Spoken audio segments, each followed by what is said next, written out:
Oppo বাংলাদেশে আনতে যাচ্ছে দুইটা powerful gaming smartphone, Oppo K13 turbo এবং K13 টার্বো প্রো।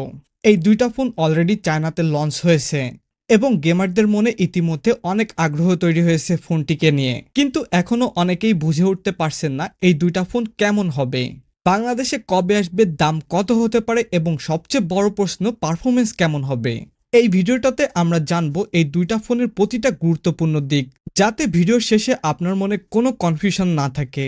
প্রথমে বলি ওপো K13 টার্বো প্রোর কথা। এই ফোনটির ডিজাইন ফুললি গেমিং ভাইব দেয়।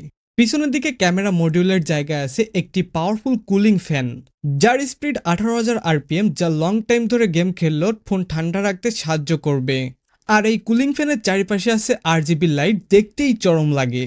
সাথে আবার IP68, IP69 এর ডাস্ট অ্যান্ড ওয়াটার রেজিস্ট্যান্ট, মানে পানি বা ধুলাবালি কিছুতেই সহজে ফোনে কোনো সমস্যা হবে না।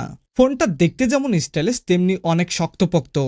সামনের দিকে দেখলে ডিসপ্লেটির চারিপাশে চিন ভেসেল অনেক ন্যারো, আর এটার ডিসপ্লেতে রয়েছে 6.8 ইঞ্চের অ্যামোলেড ডিসপ্লে, যা 1 বিলিয়ন কালার সাপোর্ট করে।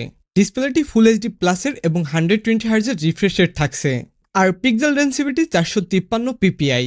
গেমারদের চাই খুব ভালো একটা ডিসপ্লে, তাই এটাতে অনেক শার্প কালারফুল একটা ডিসপ্লে দিয়েছে। আর এটার পিক ব্রাইটনেস হচ্ছে 1600 নিটস। এটা আউটডোরে বা ডিরেক্ট সানলাইটে বসেও ডিসপ্লেটি দেখা যাবে, কিন্তু আর একটু বেশি পিক ব্রাইটনেস থাকা দরকার ছিল।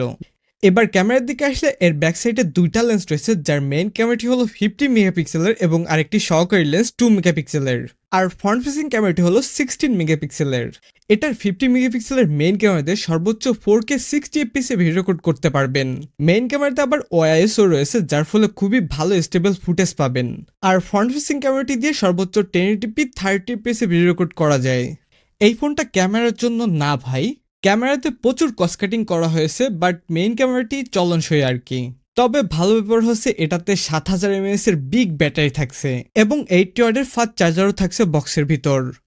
7000 mAh এর ব্যাটারি থাকার কারণে আপনারা অনেক বেশি হেভি ইউজ করলেও একদিন ইজিলি পার করতে পারবেন, এবং বক্সে থাকা ফাস্ট চার্জার দিয়ে অ্যারাউন্ড 30 মিনিটের ভিতরে ফুল চার্জ করে নিতে পারবেন। এটা কিন্তু দারুণ।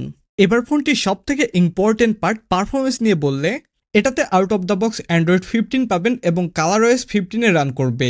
প্রসেসর হিসেবে থাকবে স্ন্যাপড্রাগন 8s Gen 4, যেটা 4 ন্যানোমিটার আর্কিটেকচারে বিল্ড করা একটা চিপসেট। এটা মারাত্মক পাওয়ারফুল একটা চিপ।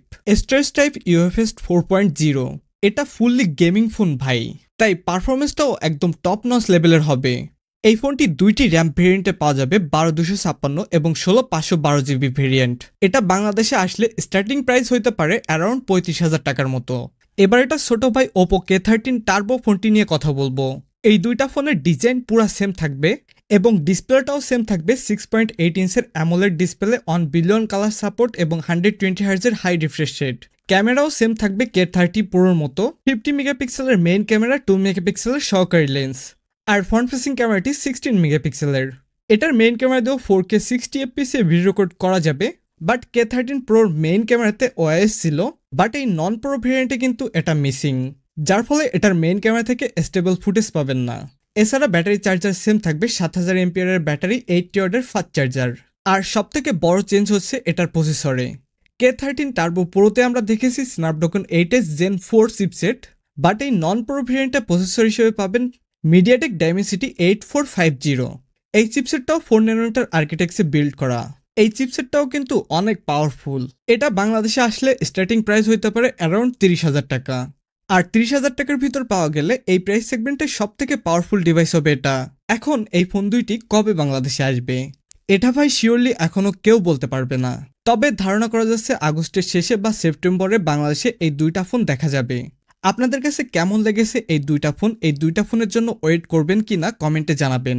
আর জানাতে ভুলবেন না আপনার ফেভারিট গেম কোনটি, এবং ভিডিওটি ভালো লাগলে অবশ্যই একটা লাইক করে যাবেন। আজকে এ পর্যন্তই ছিল ভিডিওটি। ধন্যবাদ সবাইকে।